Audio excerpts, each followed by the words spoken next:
What's up, everybody? Welcome to lesson number 7 in my liquidity providing series. And today we're talking about Hart's Law.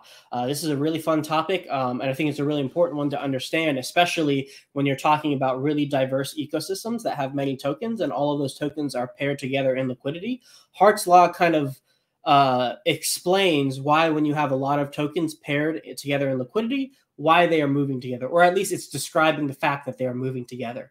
Yesterday, we talked about buying and selling with LP. So today we're changing the topics a little bit, but it's gonna really help you understand how liquidity functions and how price responds, depending on the amount of liquidity that exists, both total liquidity, but also the diversity of pools that exist. We're going to be taking concepts from V2, V3, and the routing lesson. So make sure you watch those before you watch this one. Let's dive in. So most simply put, Hart's Law states that coins paired to liquidity move together proportional to the amount of bonded liquidity between the assets. Even more simply put, the more liquidity there is between two tokens, the more likely their price is going to move together. And let's outline exactly why that happens. So here we have the same example we've been talking about for the entire series, and it's buying HEX, and there's a HEX USDC pool. So the USDC is going to be put into this LP pool, and HEX is going to be taken out. But what if we have a low amount of liquidity in this HEX USDC pool, and somebody's going to experience a high amount of slippage? That may deter people from participating in the market. However, like we said in the routing series, and like we said in the V2, V3 series, there can be more than one liquidity pool that exists at one time. There isn't just one singular pool that every single order gets routed through. So what if HEX and Hedron were paired in a liquidity pool together that had a lot more liquidity than the HEX USDC pair? And that's what these graphs are representing. Low liquidity in HEX USDC, high liquidity in HEX Hedron. And so what's going to happen is exactly what we talked about in the routing episode. The router is going to take our USDC, and it's going to try to run it through this HEX Hedron pair, but first it needs to get Hedron. So the USDC is deposited in this pool, the Hedron is pulled out, and then the Hedron is put into this pool, and then the HEX is taken out. So finally, all of the coins that we wanted have been put into the market, and we have gotten out the most amount of HEX possible based on the liquidity that exists. Now, what's happening here is that the HEX-Hedron ratio increases. So HEX is getting more valuable relative to Hedron, but USDC is put into the Hedron pool. So Hedron is actually pumping at the same time. So we see these two coins paired in liquidity, HEX and Hedron, but when a buy order comes through that's large enough that routing needs to occur, the Hedron coin is being pumped. And that's because it's being paired with this Hedron in this liquidity pool right here with a lot of liquidity. And so because there's a lot of liquidity there, the likelihood that orders are going to be routed through that pair and putting USDC into the Hedron pool increases. So Hedron is getting pumped when HEX is being bought. Now, here's a graph that kind of shows that with the Uniswap V2 liquidity X times Y equals K chart. If you remember that from probably the second video in the series. And with the HEX USDC pool, we can see that there may be a very little amount of HEX in there. But in the HEX Hedron pool, we see a lot of liquidity or a lot of HEX tokens in that pool. And that's why the orders are being routed through it. But that brings up a question. You know, if USDC is being put into the HEX, into the Hedron USDC pair and not into the HEX pair, well, isn't that pulling buy pressure away from HEX, because not all the USDC isn't being put into the HEX USDC pool? And the answer is yes, but not really. Like kind of, but not really. So yes, USDC is being put into the Hedron pool and not into the HEX pool, but the HEX to Hedron ratio is increasing because HEX is leaving the HEX to Hedron pool, which means the value of HEX relative to Hedron has increased. And so even though the price of Hedron has increased, HEX is increasing relative to that asset that is increasing in dollar value price. Another really important thing to note here is that HEX is the only thing being taken off the market. The same number of Hedron tokens are still in the LP pools, and there's less HEX on the market. So even though USDC is being put into the Hedron pool and Hedron is being bought from money that's trying to buy HEX, HEX is the only thing that's being removed from the market. What's happening with Hedron is just being moved from one pool to the other basically in like a kind of, it's kind of like accounting. It's just making sure that Hedron is getting put in the right place so that the person executing the order gets the best deal possible. And so the main thing that matters is the amount of hex across all pools. All else is balancing.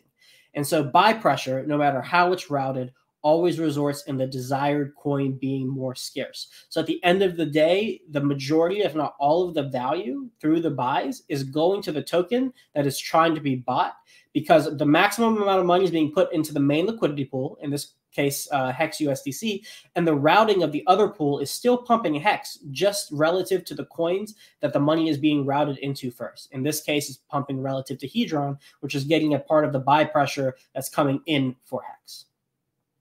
Now, that sets up a situation where the liquidity pools are not going to be coherent with each other, in that, and what I mean by that is there's like an arbitrage opportunity. So if the Hedron has pumped a little bit and Hex has pumped a little bit, and then the Hex to Hedron ratio has pumped even more, well, there might be a situation where there's an overvaluation of Hex to Hedron relative to the liquidity pools that exist. So this is just a very, very crude example to show you how it works. This will get the concept across, but it's not like exactly how things are working under the hood.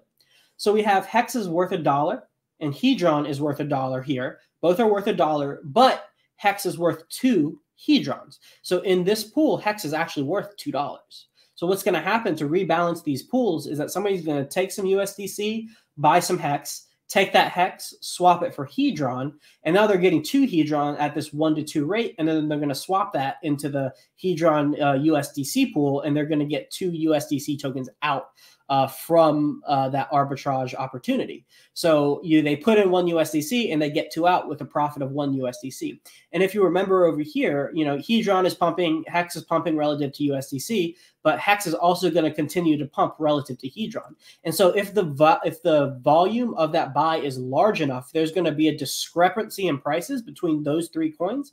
And so people, either individually or arbitrage bots, are going to come back and make sure all of those ratios are fixed. And the amount of inefficiency or the amount of discrepancy between those pools is going to equate to the amount of value that can be extracted from that arbitrage opportunity. Now, when all of these trades go through, basically all of the ratios are going to work. Hex is going to increase in value, going to go up in price. Hedron is going to go down in price because it's being bought. So there's more Hedron in the pool, less Hex in the pool. And then now Hex is going to dump a little bit because Hex is going to be put into the pool and Hedron is being taken out of the pool. And so basically this is just a long way of saying, even if the routing, if the order is big enough through the routing, then some of the tokens may be mispriced relative to the other tokens across all the liquidity pools. And arbitrage just comes in to equilibrate them to make sure all of the ratios are the same. At the end of this, what ends up happening, just like we talked about before, is that Hex pumps either way. And Hedron gets kind of a back, what's the word I'm looking for? Hedron kind of gets tagged along for the ride because of the routing. Which is great for Hedron, and it's great for Hex because there was deeper liquidity and people can buy more Hex tokens because of that deepened liquidity. So yeah, so to balance the USDC pools, new USDC is put into the Hex USDC pool. Several trades happen that end up with USDC pulled out of the Hedron pool, but Hex is pumped in the process to have the Hex USDC pool reflect the value of the Hex to Hedron pool. The R profits by removing USDC from the Hedron USDC pool. Hex pumps, Hedron dumps, and the ratio adjusts until they equilibrate in the middle somewhere. So that's it. That's what Hart's Law is. That's kind of like how it works when we're incorporating the concept of routing into order execution, and why the price of 2 different coins can move together even if the market is only buying 1 coin. So you'll hear a lot in the ecosystem of like Hart's Law, bonded liquidity, and why it's so important. And this is kind of like the nuts and bolts on why it's important, is because when there's deep liquidity between 2 pairs, DEX aggregators, or even the DEX itself, is going to route the order through those other pairs, pumping those other coins in the process, but ultimately pulling out the main coin that wanted to be purchased in the first place. I hope you enjoyed this lesson, lesson number 7 on Hart's Law. We're getting really close to the end of the series, but next time we are going to talk about Balancer, which is a completely different style of DEX than Uniswap V2 or V3, and we have our own Balancer for PHUX on Pulse Chain. So that's going to be really important for you guys to understand, as it's another opportunity to provide liquidity and earn a little extra income. I hope you enjoyed this lesson. Hit the like and subscribe if you haven't already. Free 15-minute calls down in the description below.